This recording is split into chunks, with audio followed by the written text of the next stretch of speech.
அப்படின்னு சொல்லி பேசுனாங்க. எட்ட காதல சொன்னாங்க. நம்முடைய மன்னார்குடியில மாவட்ட நிர்வாகிகள் கூட்டம் மிக சிறப்போடு அமையப்பெற்றது. அன்றைக்கு தமிழகத்தில் இருக்கிற அம்மா மக்கள் முன்னேற்ற கழக நிர்வாகிகள் எண்ணங்களை எல்லாம் நாம் பிரதிபலித்தோம். நம்முடைய பொதுச் செயலாளர் அமைதியாக கேட்டுக்கொண்டார். தமிழகத்தில் இருக்கிற ஒட்டுமொத்த அம்மா மக்கள் முன்னேற்ற கழகத்துடைய தலைமை கழக நிர்வாகிகள், ஒன்றிய கழக செயலாளர்கள், பொதுக்குழு உறுப்பினர்கள், நகர கழக செயலாளர்கள், பேரூர் கழக செயலாளர்கள் அத்தனை பேர் மனசுல என்ன இருந்துச்சோ அன்னைக்கு நம்ம மன்னார்குடி கூட்டத்தில் பேசுறோம். நிறைய பேர் மன்னார்குடியிலே தலைமை கழக நிர்வாகிகள் மன்னர் ரங்கசாமி உட்பட, நீங்க ராஜசேகர் உட்பட இவ்வாறு என்ன பேசிட்டு இருக்கீங்க தெரியுமா அப்படி என்கிட்ட கேட்டாங்க. நம்ம உணர்வுகளை, நம்ம எண்ணங்களை நம்முடைய தலைவர் சொல்ல வேற யாருன்னு சொல்லுங்க. வேற யாரு பிரதிபலிக்க முடியும்? எடப்பாடி பழனிசாமி பிரதிபலிக்க முடியும்? அல்லது 3 ஆண்டு காலம் 3 முறை இங்கே சட்டமன்ற உறுப்பினராக இருந்து இன்றைக்கு உங்களை எல்லாம் வரக்கூடாது என்று தடுத்த இந்த சட்டமன்ற உறுப்பினர் யாரால் உருவாக்கப்பட்டாரோ, யாரால் அமைச்சர் பதவி பெற்றாரோ, யாரால் பாராளுமன்ற உறுப்பினர் பெற்றாரோ அவங்களே சொல்ல முடியும். அவங்களே சொல்ல முடியும். அவங்களுக்கு உணர்வு இருக்கா, நன்றி இருக்கா? யாரும் பேசக்கூடாது. டிரைவர்கள் கொஞ்சம் உட்காரணும், வேன் போகாது. நீங்க இறங்கினாலே வேன் போகாது. டிரைவர் இங்க இருக்கிறாங்க, எங்களோட போயிருக்காங்க. தயவுசெய்து யாரும் போக கூடாது. 5 நிமிஷம் அடுத்து தலைவர் பேச போறாங்க. உட்காருங்க, டிரைவர் உட்காருங்க அப்படின்னு பேசணும். நிறைய பேர் இதை கேட்டாங்க. மறுநாள் நானும் பார்த்தாங்க இந்த தலைவரோட ரியாக்ஷன் என்ன பேட்டி கொடுக்குறாங்க என்னங்கிறத பார்த்துட்டே இருந்தேன். அதே மாதிரி சரியான சூழல் வந்துச்சு. 1 வாரம் ஆனிச்சு, 10 நாள் ஆனிச்சு. என்டிஏ தலைமையிலான கூட்டணியிலிருந்து வெளியே வருகிறேன் என்ற ஒரு அற்புதமான அறிவிப்பை தமிழகத்தில் இருக்கிற ஒட்டுமொத்த அம்மா மக்கள் முன்னேற்ற கழகத்தின் நிர்வாகிகள் இருக்கிற இஸ்லாமிய பெருமக்கள் அத்தனை பேர் நீங்க என்ன நினைச்சீங்களோ அதை நம்முடைய தலைவர் காட்டுமன்னார் சொன்னார். கரெக்டுங்களா? அதே மாதிரி மத்திய மறுநாள் உண்டிவீரன் அங்க சிலைக்கு மாலை போட போகும்போது பாரதிய ஜனதா கட்சி கூட இருந்து வெளில வர்றோம் அப்படின்னு தலைவர் சொன்னாரு. எல்லாமே மகிழ்ச்சியா இருந்துச்சு. அன்னைக்கு ஆரம்பித்த பத்திரிகைகள், தொலைக்காட்சிகள், விவாதங்கள் அத்தனையும் நம்ம அந்த டிடிவி தினகரனை சுத்தி சுத்தி சுத்தி தான் வந்துச்சு. உங்களுக்கு தெரியும். இப்ப கரூர் நிகழ்ச்சி, இந்த துயர சம்பவத்திற்கு பிறகு ஒரு 4-5 நாட்கள், ஒரு வாரம் இதை பத்தி யாரும் தமிழகத்தில் பேசல. அதை பத்தி தான் பேசிட்டு இருக்கிறாங்க. அதை பற்றி நம்முடைய தலைவர் மிக தெளிவாக, மிக துல்லியமாக, பொதுவான ஒரு எண்ணத்தோடு, ஒரு நோக்கத்தோடு கரூர்ல தைரியமா ஒரு பேட்டியை கொடுத்துட்டு போனாங்க. தலைவர் என்ன சொன்ன போது நன்னிலத்திலே கவனம் செலுத்துற காமராஜர் சொல்லி சொன்ன போது மறுநாள் காலையிலேயே அன்னைக்கு நைட்டே திரு வெற்றியழகன், திரு அன்பழகன், திரு விளத்தூர் சிவா, திரு விவேகே, திரு பாலாஜி, திரு கதிர்செல்வா, முன்னிய கழக செயலாளர்கள் அத்தனை பேருக்கு போன் போட்டேன். பேரூர் செயலாளர் திரு ஆறுமுகம், திரு ஆரோக்கிய ஆனந்த், திரு விவேகானந்தன், திரு சுரேஷ் போன் போட்டேன். நாளைக்கு எல்லாம் குடவாசலுக்கு வாங்க, தலைவர் ஒரு செய்தி சொல்லி இருக்கிறாரு அப்படின்னு சொல்லி. அதே மாதிரி அத்தனை பேருமே வந்தாங்க. அப்ப நம்ம ஒன்றிய செயலாளர் கூட 1-2 பேர் ஒரு தயக்கமா என்ன சொன்னாங்க அப்படின்னா, நன்னில மிகப்பெரிய ஜாமோலாம் இருக்கிற பகுதி, அதுல அவ்வளவு ஈஸியா கூட்டத்தை கூட்ட முடியுமா? மிகப்பெரிய நெருக்கடியை கொடுக்குறாங்க. நம்மளும் மனுஷன் தானே, நம்ம தான் மனுஷன். தன்மானத்திற்கு, சுயமரியாதைக்கு சொந்தக்காரர்கள் மனிதர்கள் நாம தான். தைரியமா பேச முடியல. இன்னைக்கு கூட ஒரு தூரம் பூத்துக்கு கூட்டம் போட்டு பூத்துக்கு 4000 பணம் கொடுத்துருக்காங்க. நமக்கு ஒன்றும் கவலை இல்லை. இன்னைக்கு நன்னிலம் தொகுதி நம்முடைய குடவாசல் மைய பகுதி, இந்த பக்கம் வணக்கமான் கிட்டத்தட்ட பாபநாசம் வரைக்கும் இருக்கு. நம்ம அண்ணன் ரங்கசாமி தொகுதி வரைக்கும் இருக்கு. இந்த பக்கம் இருக்குன்னா காரைக்கால் வரைக்கும் இருக்கு. புதுச்சேரி மாநிலம் வரைக்கும் இருக்கு. அப்படி அனுமார் வாழ்வாரி இந்த தொகுதி நீண்ட தொகுதி. 150 ஊராட்சிகள், 4 பேரூராட்சிகள் இதை கொண்டது நன்னிலம் சட்டமன்ற தொகுதி. இதனுடைய வரலாறு பத்மாவில் ஆரம்பிச்சு சேகர் தமிழரசன் ஆரம்பிச்சு உங்களுக்கு தெரியும் இன்னைக்கு யாரு சட்டமன்ற உறுப்பினர் சொல்லி. நீங்க எல்லாம் ஊருக்கே உழைச்சிட்டு, உங்களுக்கு உண்மையா இல்லாதவங்களுக்கு உழைச்சிட்டு, இந்த ஊரை விட்டு போறவங்களுக்கு உழைத்து விட்டு கிட்டத்தட்ட 35 ஆண்டு காலம் ஓடாயிட்டே இருந்தது விளைவு. நம்ம தலைவர் அதை எங்காவது சொல்லியிருப்பாரு நினைக்கிறேன். மன்னாருடையும் நன்னிலத்தையும் கவனம் செலுத்த காமராஜர் மறுநாளே திரு ஜனா தலைவரோட உதயகாரத்தை பேசி மன்னாருடி நன்னிலம் 2ல எதை கூட்டம் போனோம் அதை உங்களை கேட்க சொன்னாங்க அப்படின்னு சொல்லி சொன்னாப்ல. அவனே சொன்ன மன்னாருடைய இப்பதான் மாவட்ட நிர்வாகிகள் கூட்டம் போட்டா மிகப்பெரிய அளவுல ஒரு திருமணம் நம்ம மகாராஜா மண்டபத்தில் மாநாடு நடத்தி முடிச்சுட்டோம். மன்னாருடி பகுதியை சார்ந்தது. அதனால ஜனா நன்னிலத்தில் கூட்டத்தை தலைவர் சொல்லி அறிவிங்க அப்படின்னு சொல்லி சொன்னோம். அதே மாதிரி 4ஆம் தேதி இன்னைக்கு சனிக்கிழமை போயிட்டு சனிக்கிழமை போயிட்டு அதை விட நம்ம 4 பேரூராட்சி, சின்ன சின்ன பேரூராட்சி, 180 ஊராட்சி.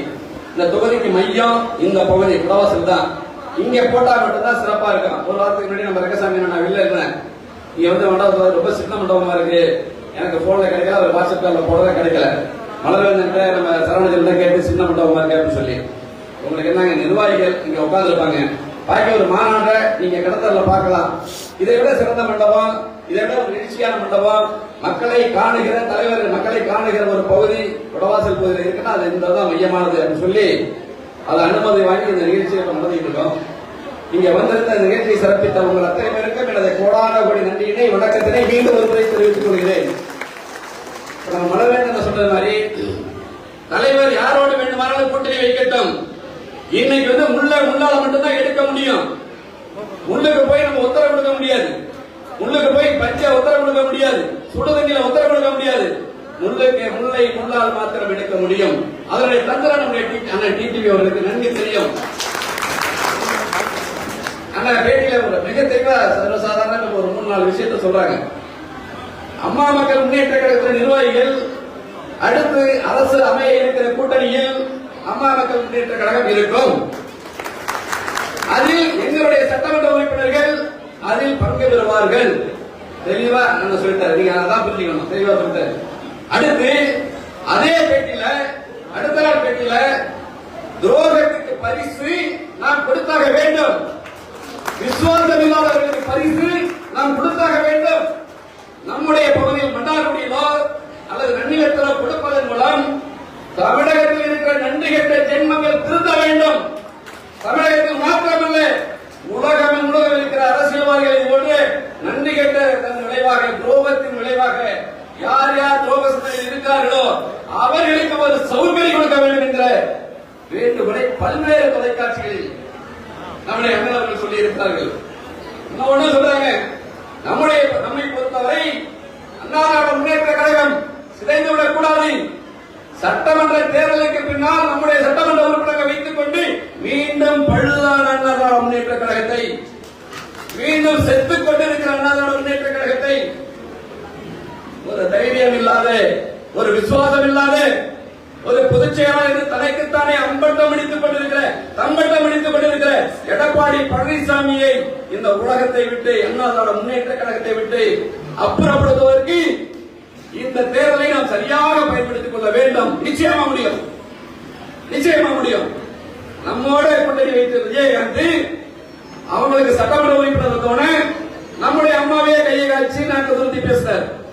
அதனால் நல்ல சந்தர்ப்பத்தை நாம் பயன்படுத்திக் கொண்டு நம்முடைய தலைவர் அமைக்கிற கூட்டணியை நாம் வலு சேர்க்க வேண்டும். அண்ணனை பொறுத்தவரை 4 தொகுதி நிர்வாகிகளை சரி பண்ணியிருக்காங்க அப்படின்னு சொல்லியிருக்காங்க. 15 நாள் தான். இது என்ன வீராதி வீர சூராதி சூழல் இருக்கிற பகுதி என்று சொல்லி சொன்னாங்க. இன்னைக்கு நன்னிலம் தொகுதியை அண்ணன் தினகரன் பின்னால் அணிவகுக்கிறது. அங்க பில்லூர் ஆரம்பிச்சு அந்த கடைசி மயிலாடுதுறை பக்கம், இங்க நல்லூர் பாப்படாசம் பக்கம், அத்தனை பகுதியிலையும் நான் மலர்வேந்தன் சங்கர்லாம் பேசும்போது எங்களுக்கு 18 வேன் போதும், 20 வேன் போதும், 30 வேன் போதும் அப்படின்னு சொல்லி சொன்னாங்க. நீங்க நாளாக முந்தானத்தை நேற்று இன்னைக்குனா கிட்டத்தட்ட 200 வேன் ஒவ்வொரு பகுதியிலும், ஒவ்வொரு ஒன்றிய கழக செயலாளர்கள் அவங்க பல்வேறு துரோகங்களை சந்தித்தவர்கள். அவர்களுக்கு மிகப்பெரிய ஒரு வெஞ்சன்ஸ் இருக்கிறது, பழி தீர்க்க வேண்டும் என்கிற எண்ணம் இருக்கிறது. யாரை அப்புறப்படுத்த வேண்டும், யாருக்கு பாடம் கற்பிக்க வேண்டும் என்கிற எண்ணம் நிறைய இருக்கிறவர்கள் அத்தனை பேருக்கு இருக்கிறது. ஒரு சின்ன மண்டபமா போச்சு, தலைவர் வருத்தப்படக்கூடாது, வேற ஒன்றும் வழி இல்லை. அதனாலதான் நிர்வாகிகள் மட்டும் நம்ம உட்கார வைக்கலாம் அப்படின்னு சொல்லி ஐடியா பண்ணி எல்லாத்தையும் டேங்க் கொடுத்தோம். ஆனா நிறைய பேர் உள்ள வந்து உட்காராங்க. ஒரு சின்ன மண்டபம் தான், ஆனா நல்லா ராசியான மண்டபம் நம்முடைய ஒன்றிய கழக செயலாம் சொன்னாங்க. அந்த ராசி நம்முடைய அண்ணன் அவர்களுக்கு நிச்சயமாக இருக்கிறது. எதிர்காலத்தை தீர்மானிக்கக்கூடிய சக்தி அண்ணன் டிடிவி தினகரன் அவர்களுக்கு இருக்கிறது. அண்ணா நீங்க எந்த முடிவு வேணாலும் எடுங்க, யாரும் நம்மளை குறை சொல்லுவா, வசைப்பாடுவா, அதை சொல்லுவா, இதுவா, பயப்படவே வேண்டாம். நீங்க எந்த முடிவு வேணாலும் எடுங்க. நீங்கள் எடுக்கிற முடிவு இந்த ஆட்சி, இந்த அண்ணா திராவிட முன்னேற்ற கழகம் எப்படி ஆட்சியை விட்டு போனதோ அதை போல இந்த கட்சியினுடைய பொதுச் செயலாளர் அண்ணா திராவிட முன்னேற்ற கழகத்தை விட்டு ஓடக்கூடிய ஒரு சூழல் எங்களை போல, அண்ணன் ரங்கசாமியை போல, அண்ணன் வேலு கார்த்திகனை போல சட்டமன்ற உறுப்பினர்கள் உங்கள் பிரதிநிதியாக சென்றால் தமிழகம் உங்களை நோக்கி திரும்பும் என்கிற உத்தரவாதத்தை இந்த நேரத்தில் சொல்லி உங்கள் அனைவருக்கும் எனது நெஞ்சார்ந்த நன்றியினை வாழ்த்துக்களை சொல்லி என்றும் உங்களில் ஒருவனாக அண்ணன் டிடிவி அவர்களின் பிரதிநிதியாக அம்மா மக்கள் முன்னேற்ற கழகத்துடைய மாவட்ட கழக செயலாளராக நம்முடைய வெற்றி சொன்னாப்ல தொடர்ந்து நம்ம பல்வேறு நிகழ்ச்சிகளை நடத்த வேண்டும் என்று சொன்னார்கள். தைரியமா நீங்க போங்க, நீ யாருக்கும் எதுவும் பயப்பட வேண்டாம். தைரியமாக அம்மா மக்கள் முன்னேற்ற கழகத்தின் தொண்டர், ஊராட்சி கழக செயலாளர், கிளைக்கழக செயலாளர், நிர்வாகிகள் என்கிற தைரியத்தோடு நீங்கள் செல்லுங்கள். நாங்கள் உங்கள் பின்னால் இருக்கிறோம். நன்றி.